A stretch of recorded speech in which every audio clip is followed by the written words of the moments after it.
pagyayabang ko or sa pagiging mapagmataas sa inyo, kundi para i-clarify sa inyo na hindi po kami robot, na kapag sinabi nyong maging okay na kayo or mag-live kayong magkasama, ay ganun lang kadali, guys.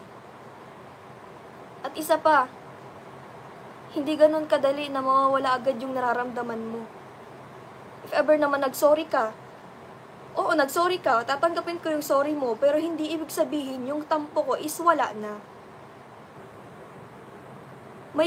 Di ba may proseso po yan? Lahat ng bagay naman, guys, may proseso eh. Kung marunong ka lang talagang maghintay. Pero kung itinitrigger mo lalo yung isang tao, doon, hindi agad-agad talaga magiging okay. Di ba? Huwag mo kasing ititrigger, hayaan mo siya na maging okay. Hindi yung, kapag nag-sorry ka, okay na yun. Hindi yung dadagdagan mo pa yung yung sinasabi mo, mga ganun po, di ba?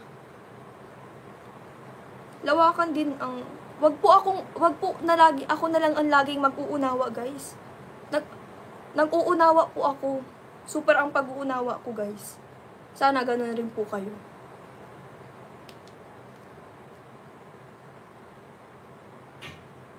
Salamat po kay Tita Julieta Espirito. Thank you po.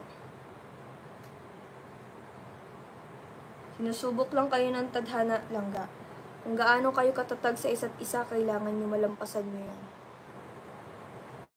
Opo. Basta nasa positive side lang ako. Ayokong maging nega at mag-overthink ang husto. Sasakit ang loob ko. Yan, ganyan po ang gawin nyo, guys. Maging positive mindset lang po kayo. Hindi po yung doon kayo sa negative agad.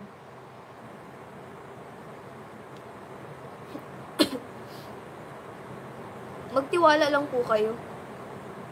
Kung talagang wala, tanggapin. Kung talagang nandiyan pa, mas tanggapin. Mas masaya.